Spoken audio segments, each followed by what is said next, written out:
the representative of the Emperor of Japan and the Japanese. Setelah Jepang mundur karena mengalami kekalahan pada Agustus 1945, sekutu menghancurkan kekuatan militer Jepang.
Seorang pria yang duduk di meja kecil dengan mesin tawaran. Di ruang itu, di mana suara ketinggian menjadi saksi bisu. Sayuti dengan hati-hati mengetik naskah proklamasi. Setiap hurufnya mengandung mimpi dan perjuangan panjang bangsa Indonesia. Sementara itu, di sudut lain, seorang perempuan muda dengan hati yang penuh pengabdian, Fatmawati, sedang menenun benang kebanggaan bangsa. Dengan cinta yang dalam pada tanah airnya, ia menjahit selembar kain merah dan putih. Setiap jahitan yang terukir di bendera itu adalah simbol harapan, keberanian, dan pengorbanan.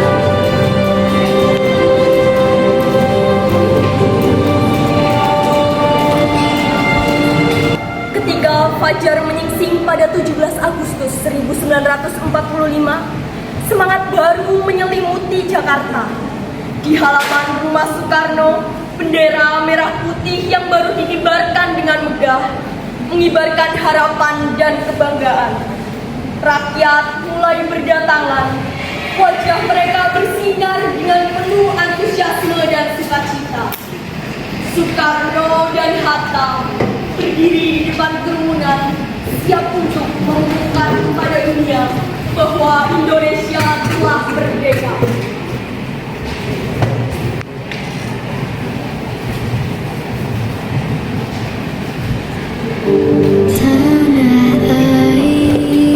Proklamasi. Kami, bangsa Indonesia, dengan ini menyatakan kemerdekaan Indonesia. Hal-hal yang mengenai pemindahan kekuasaan dan lain-lain diselenggarakan dengan cara seksama dan dalam tempo yang sesingkat-singkatnya. Jakarta, 17 Agustus 1945, atas nama bangsa Indonesia. Soekarno Hatta. Merdeka! Merdeka!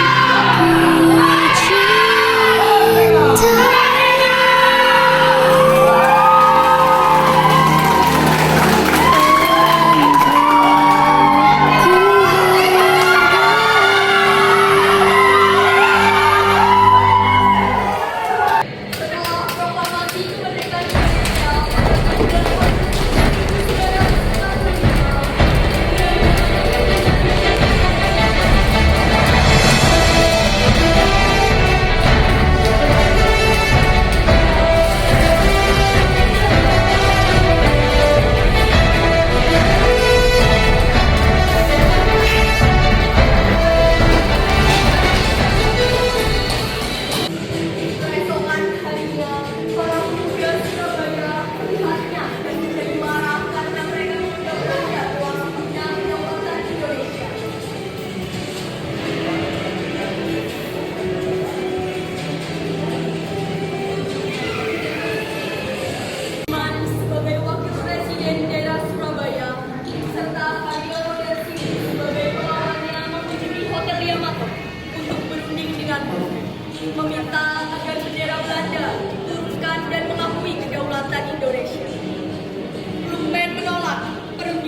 Perundingan ini adalah kesempatan kita untuk menunjukkan bahwa Indonesia adalah negara yang mandiri dan berdaulat. Tapi kita harus berhati-hati. Belanda masih berusaha mempertahankan kekuasaannya. Kita tidak bisa lengah. Saya tetap mendukung perjuangan bersenjata, tetapi saya mengerti kita harus mencoba perundingan. Tetap saja, jangan biarkan Belanda mempermainkan kita. Diplomasi itu penting, Sudirman. Tetapi jika mereka melanggar, TNI akan siap bertindak. Betul, kita semua tahu Belanda tidak akan menyerahkan segalanya begitu saja. Mari kita hadapi ini dengan cerdas.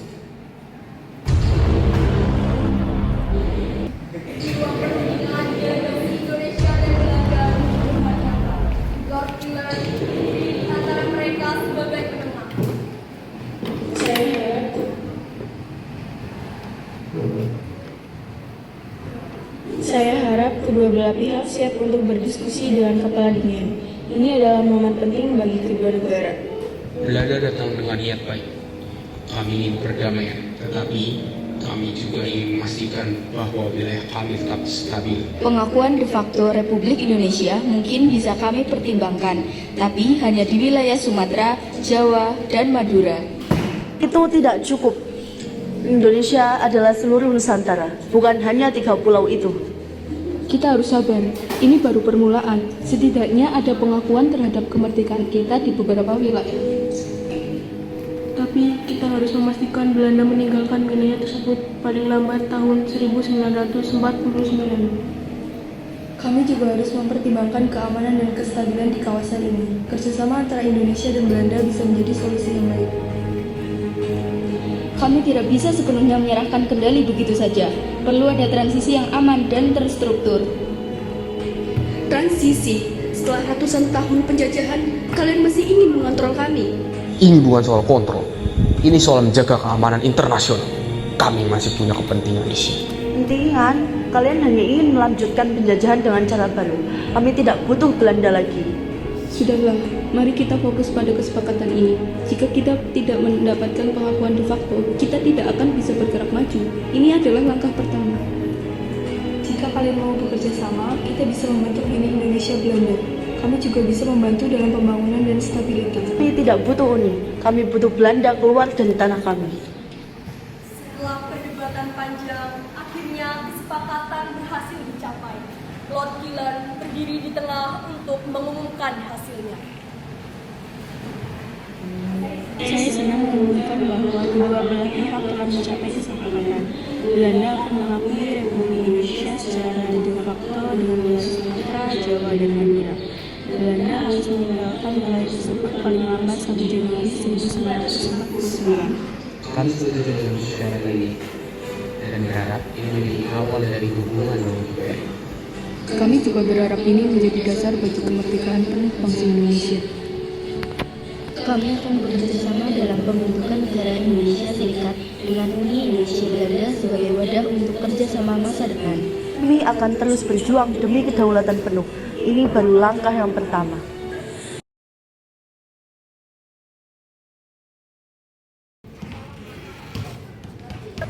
Ini adalah kemenangan besar. Republik kita diakui, meskipun hanya sebagian. Pengkhianatan. Mengapa hanya Sumatera, Madura, dan Jawa? Belanda masih menguasai wilayah lain. Kami paham ini tidak sempurna, tapi ini adalah langkah awal. Perjuangan belum selesai. Meski sudah ada kesepakatan, saya khawatir Belanda masih akan mencari cara untuk melanggar perjanjian ini. Di TNI sudah siap. Jika Belanda mengingkari kami akan berperang lagi. Meskipun perjanjian Linggarjati telah ditandatangani, ketegangan antara Indonesia dan Belanda tidak pernah benar-benar mereda. Perbedaan tafsiran terhadap isi perjanjian dan ambisi Belanda yang tetap ingin menguasai wilayah Indonesia menyebabkan pecahnya agresi militer Belanda pada Juli 1947.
dalam perjanjian ini, Indonesia dipaksa mengakui garis demokrasi Van Mukline yang membuat wilayah kekuasaan Republik Indonesia semakin sempit. Meski begitu, diplomasi ini juga menciptakan perpecahan di antara kelompok pejuang yang semakin kritis terhadap strategi negosiasi yang dianggap terlalu.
Perundingan Rumroyen pada Mei 1949. Setelah agresi militer kedua yang dilancarkan Belanda pada Desember 1948, dunia internasional semakin menekan Belanda untuk segera menyelesaikan konflik dengan Indonesia.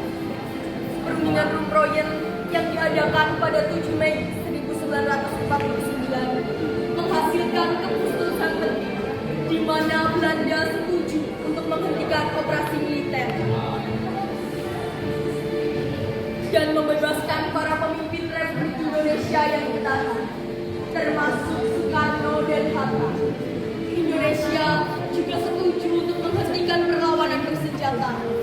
Ini menjadi langkah penting untuk menuju pengakuan kemerdekaan Indonesia secara penuh.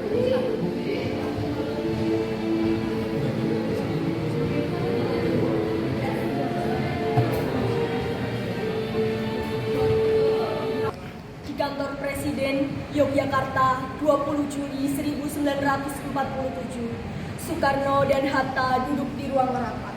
Keduanya tampak tegang setelah menerima kabar serangan Belanda di berbagai daerah. Belanda benar-benar tak bisa dipercaya, Bung Hatta. Mereka telah memulai serangan besar-besaran. Ini bukan lagi sekedar perundingan atau diplomasi. Agresi militer ini adalah pelanggaran langsung terhadap perjanjian Ringarsati. Mereka tak berniat damai. Mereka mengklaim sebagai Politional Acti. Itu hanya alasan untuk merebut kembali wilayah kita. Kita harus bersiap untuk langkah selanjutnya. PBB harus segera kita libatkan. Tapi di saat yang sama kita harus mempertahankan wilayah. Di markas TNI di luar kota Yogyakarta, Jenderal Sudirman sedang memimpin rapat dengan beberapa komandan lapangan. Para perwira tampak resah mendengar kabar serangan dari Belanda. Saudara, kita harus bersatu. Serangan ini hanya akan menambah semangat perlawanan kita. Tentara harus bergerak cepat dan terkoordinasi. Bagaimana strategi kita, Jenderal? Kita akan melancarkan taktik gerilya. Jangan biarkan mereka merasa aman. Kita harus menguasai hutan, pegunungan, dan mengganggu pasokan mereka. Kita mungkin kalah dalam jumlah, tapi tidak dalam semangat. Di markas Belanda, Batavia atau Jakarta, Westerling dan beberapa pejabat militer Belanda membahas taktik mereka.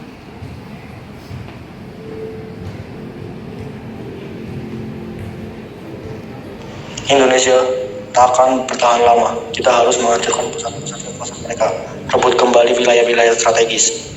Tapi kita menghadapi perlawanan gerilya, Tuan. Mereka tidak mudah dikalahkan di wilayah pedalaman. Mereka hanya petani dengan senjata. Kita militer terlatih. Ini hanya masalah waktu. Sidang Dewan Keamanan PBB di New York, perwakilan Indonesia berbicara di depan PBB. Syahrir berusaha meyakinkan PBB untuk segera bertindak.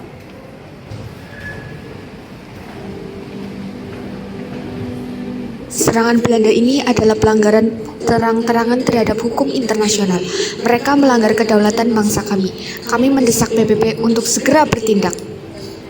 Kami telah menerima laporan ini. Dewan akan segera membahas kemungkinan resolusi gencatan senjata. Kembali ke Yogyakarta, Soekarno, Hatta, dan Sudirman berkumpul untuk membahas situasi terkini setelah Dewan Keamanan PBB menyuruh gencatan senjata. PBB telah menyuruhkan gencatan senjata, tapi ini belum akhir, Bung Hatta. Kita masih harus memperjuangkan kedaulatan kita. Hanya dunia ini melihat perjuangan kita. Kita harus memanfaatkan momen ini untuk menguatkan posisi kita di perundingan berikutnya. Kita tetap waspada. Selama Belanda masih di sini, perjuangan belum usai. Ini belum selesai. Tak mungkin ditindas, tapi Indonesia akan terus berdiri. Merdeka atau mati.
Dr. Andes Muhammad Hatta, Mr. Rum, dan Supomo sedang berdiskusi sebelum perundingan dimulai.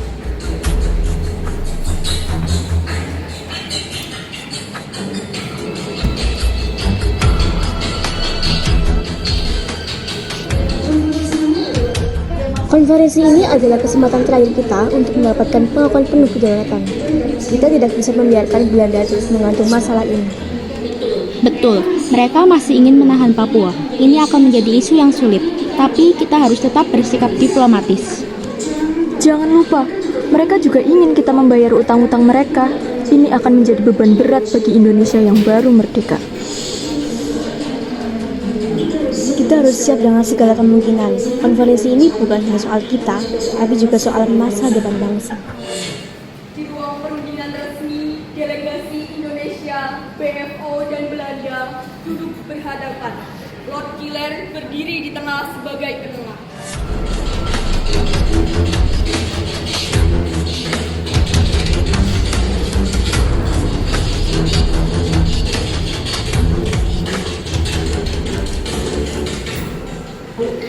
Selamat datang hadirin sekalian, kita berada di momen yang bersejarah ini untuk menyelesaikan masalah antara Indonesia dan Belanda. Saya harap pertemuan ini bisa berlangsung dengan damai dan penuh rasa hormat. Belanda datang dengan niat baik. Kami ingin memastikan transisi kekuasaan berlangsung dengan aman dan stabil. Kami telah bersiap untuk memberikan pengakuan terhadap Republik Indonesia Serikat. Namun, ada beberapa poin yang perlu kita bahas lebih dalam, terutama mengenai Papua dan utang-utang. Kami datang untuk memperoleh pengakuan penuh atas kedaulatan Indonesia, termasuk semua wilayah bekas Hindia Belanda. Papua juga harus menjadi bagian dari Republik Indonesia Serikat. Sebagai pemimpin delegasi PFO, saya setuju dengan beberapa poin dari Belanda. Namun, kita harus mengutamakan stabilitas di wilayah federal. Papua adalah isu yang perlu dibicarakan lebih lanjut. Kami tidak bisa menyerahkan Papua begitu saja. Status wilayah itu harus ditentukan nanti setelah konsultasi lebih lanjut. Ini adalah masalah yang terlalu kompleks untuk diselesaikan sekarang. Kami tidak bisa menerima penundaan. Papua adalah bagian dari Indonesia. Ini sudah jelas sejak awal kemerdekaan. Kami mengusulkan agar masalah ini diselesaikan dalam waktu setahun setelah pengakuan kedaulatan. Ada banyak aspek internasional yang harus dipertimbangkan. 1 tahun adalah waktu yang terlalu lama. Kami khawatir bahwa selama waktu itu, Belanda akan terus mencari cara untuk mempertahankan kendali di Papua. Kami ingin kepastian, Indonesia berhak atas seluruh wilayahnya. Papua tidak boleh terlepas dari kesempatan ini. Kami juga ingin menegaskan bahwa Republik Indonesia Serikat harus mengambil alih utang-utang yang dibuat oleh Belanda sejak 1942. Ini adalah bagian dari tanggung jawab negara. Ini tidak adil. Utang-utang itu dibuat selama masa penjajahan. Indonesia tidak akan menanggung beban yang tidak kami ciptakan. Mungkin ada jalan tengah. Indonesia bisa mengambil sebagian utang, tapi tidak semuanya. Kita perlu mempertimbangkan kondisi ekonomi yang sedang sulit. Kami mengakui ada beberapa kewajiban, tetapi Indonesia baru saja merdeka. Kami tidak bisa langsung dibebani utang yang begitu besar. Ini adalah bagian dari kesepakatan yang harus diterima.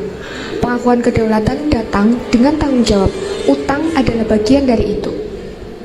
Setelah perdebatan panjang, akhirnya dicapai kesepakatan. Kedua delegasi bersiap untuk menandatangani naskah kesepakatan pada 27 Desember 1949.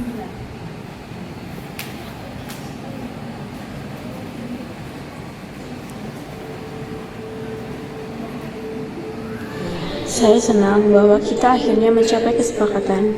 Belanda akan mengakui Republik Indonesia Serikat sebagai negara. Pada saat yang sama, Republik Indonesia sebagai negara bagian terbesar dalam RIS, dipimpin oleh Soekarno dan Muhammad Hatta, terus berupaya untuk menyatukan kembali seluruh wilayah Indonesia dalam bentuk negara kesatuan. Pada awal tahun 1950, gerakan untuk membubarkan RIS dan kembali ke bentuk negara kesatuan semakin kuat. Melalui diplomasi dan tekanan politik dari berbagai pihak, terutama dari Republik Indonesia yang mendominasi RIS, negara-negara bagian yang dibentuk Belanda mulai bergabung kembali dengan Republik Indonesia. Pada 17 Agustus 1950, tepat 5 tahun setelah proklamasi kemerdekaan, Republik Indonesia Serikat resmi dibubarkan dan Indonesia kembali ke bentuk Negara Kesatuan Republik Indonesia atau NKRI. Pembentukan Negara Kesatuan ini disambut baik oleh rakyat Indonesia.